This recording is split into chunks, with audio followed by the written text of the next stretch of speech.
اعوذ باللہ من الشیطان الرجیم بسم اللہ الرحمن الرحیم رب اشرح لی صدری ویسر لی امری واحلل عقدۃ من لسانی یفقہوا قولی۔ ریاض الصالحین حصہ اول، اللہ تعالیٰ کے خوف اور اس کی ملاقات کے شوق میں رونے کا بیان۔ حضرت ابراہیم بن عبد الرحمن بن عوف رحمۃ اللہ علیہ سے روایت ہے کہ حضرت عبد الرحمن بن عوف رضی اللہ تعالیٰ عنہ کے پاس افطاری کے وقت کھانا لایا گیا جبکہ آپ رضی اللہ تعالیٰ عنہ روزدار تھے۔ حضرت عبد الرحمن نے فرمایا، مصعب بن عمیر رضی اللہ عنہ شہید کر دیے گئے اور وہ مجھ سے بہتر تھے۔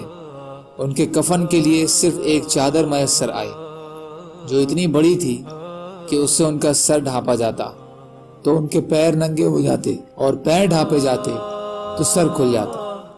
اس کے بعد ہمارے لیے دنیا کھول دی گئی جو تم دیکھ رہے ہو، یا یہ فرمایا کہ ہمیں دنیا اتنی عطا کر دی گئی جو ظاہر ہے، ہم تو ڈر رہے ہیں کہ کہیں دنیا میں ہی ہمیں ہماری نیکیوں کا جلدی بدلہ تو نہیں دے دیا جائے۔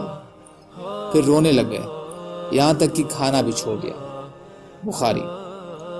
فائدہ، اس میں ایک تو صحابہ کرام رضی اللہ تعالی عنہ کا ایک دوسرے کے لیے ادب اور اکرام کا بیان۔ حضرت عبد الرحمن بن عوف رضی اللہ عنہ عشرہ مبشرہ میں سے، اس لیے وہ حضرت مصعب بن عمیر رضی اللہ تعالیٰ عنہ سے عظمت میں بڑھے ہوئے ہیں، لیکن وہ حضرت مصعب رضی اللہ تعالیٰ عنہ کی شہادت اور اس دور کی غربت اور ناداری کو یاد کر کے انہیں اپنے سے بہتر قرار دے رہے ہیں کہ انہیں نہایت کٹھن حالات اور مشکل ترین حالات میں کفار سے ٹکر لی اور جام شہادت نوش فرمایا۔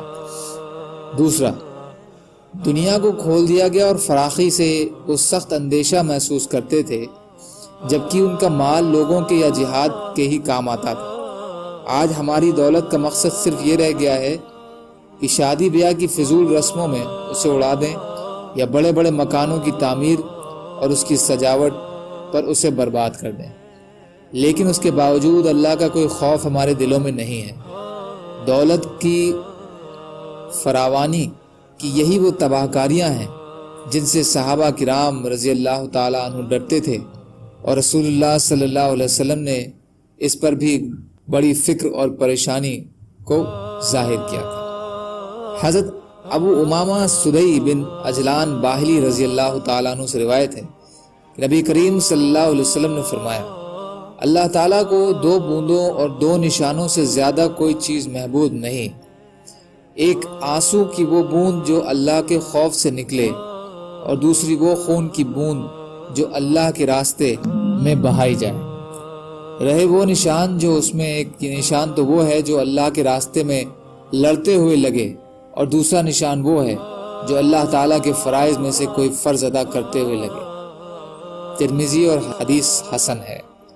فائدہ، اس میں خوف الہی سے رونے کی، جہاد فی سبیل اللہ میں بہنے والے خون کی، اسی طرح اس راہ میں باقی رہ جانے والے زخموں کے نشانات اور فرائض کی ادائیگی میں لگنے والے نشانات کی عظمت کا بیان ہے۔ امام نووی رحمۃ اللہ علیہ فرماتے ہیں کہ اس باب میں اور بہت سی احادیث آتی ہیں، انہی میں سے حضرت ارباز بن ساریہ رضی اللہ تعالیٰ عنہ کی وہ حدیث ہے جس میں انہوں نے بیان فرمایا کہ ہمیں رسول اللہ صلی اللہ علیہ وسلم نے یہ واعظ بیان کیا کہ جس سے دل ڈر گئے اور آنکھیں اس سے بہہ پڑیں۔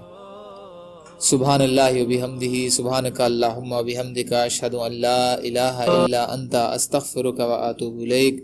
سبحان ربک رب العزت عما یصفون، وسلام علی المرسلین، والحمد للہ رب العالمین، برحمتک یا ارحم الراحمین، لا الہ الا اللہ، محمد رسول اللہ۔